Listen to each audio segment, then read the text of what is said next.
Hello English Learners, c'est Samira du site réussirenanglais.fr, le site qui va vous aider à booster votre anglais. Donc si vous voulez enrichir votre vocabulaire en anglais de manière très rapide, je vous invite à télécharger la liste des 100 mots les plus utilisés en anglais. Donc toutes les informations se trouvent en bas de cette vidéo, en barre d'informations, ou bien sur le site réussirenanglais.fr. Donc dans la vidéo d'aujourd'hui, je vais vous montrer comment utiliser ago et very they are. Parce que si vous ne le savez pas, il y a en français peut être traduit par ago ou there is, there are.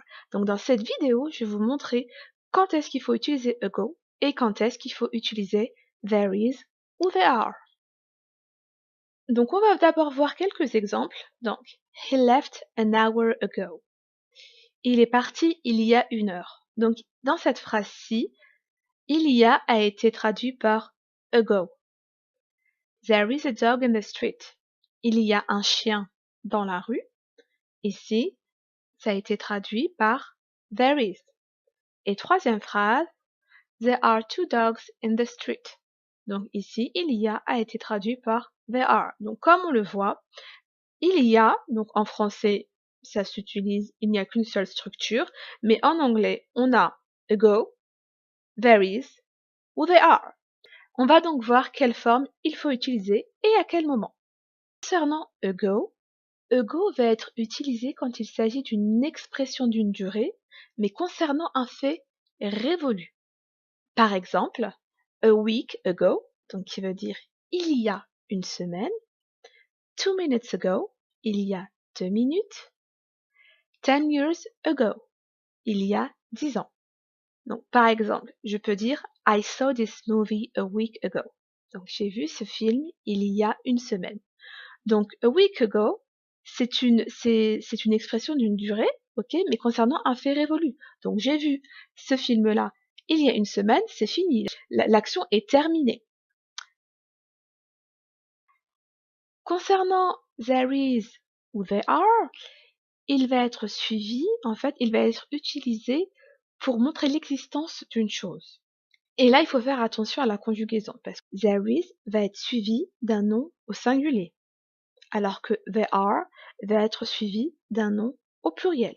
Par exemple, there is a child, donc on a bien utilisé is parce que le nom qui suit a child est au singulier, et there are children, on a utilisé there are parce que le nom qui suit children est au pluriel. Donc on va voir quelques exemples. I made this decision a long time ago. J'ai pris cette décision il y a bien longtemps. Pourquoi j'ai utilisé ago? Je l'ai utilisé dans cette phrase parce qu'il s'agit effectivement d'une expression d'une durée concernant un fait révolu. Donc la décision, je l'ai prise il y a bien longtemps, donc cette action est terminée. He lived in Paris 5 years ago. Il a vécu à Paris il y a 5 ans. Donc là, pareil, 5 years, c'est une expression d'une durée, et la phrase en plus est au prétérit, donc il s'agit d'une action qui est révolue. Donc ago a effectivement été utilisé avec une expression d'une durée concernant un fait révolu, parce qu'au jour d'aujourd'hui, il ne vit plus à Paris. Autre exemple, there are many people in the street. Il y a beaucoup de personnes dans la rue. Donc ici, on a utilisé they are, parce qu'effectivement c'est suivi d'une chose. Et on a utilisé la forme au pluriel, hein, comme on peut le voir avec are, parce qu'il est suivi de people. Et people, même si on ne voit pas de S, people, ça veut dire les gens. Donc il est conjugué comme étant un nom au pluriel. Donc they are plus un nom au pluriel, c'est bon. Et dernier exemple, there is a problem, il y a un problème.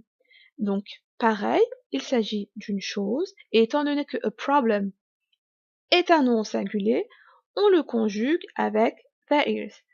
Donc voilà pour la leçon d'aujourd'hui. J'espère que maintenant vous pouvez faire la différence entre there is, there are ainsi que ago. Donc pour être sûr d'avoir bien compris, vous pouvez mettre des exemples en commentaire en utilisant soit l'un, soit l'autre. Et si vous avez des questions, n'hésitez pas à les poser en commentaire. Si vous avez également des suggestions d'autres vidéos, de sujets de vidéos, n'hésitez pas à les écrire également en commentaire.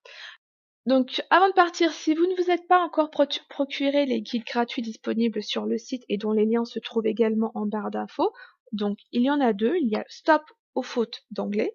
Donc, c'est un guide qui recense les 20 erreurs d'anglais les plus récurrentes, ainsi que la liste des 100 mots les plus utilisés en anglais.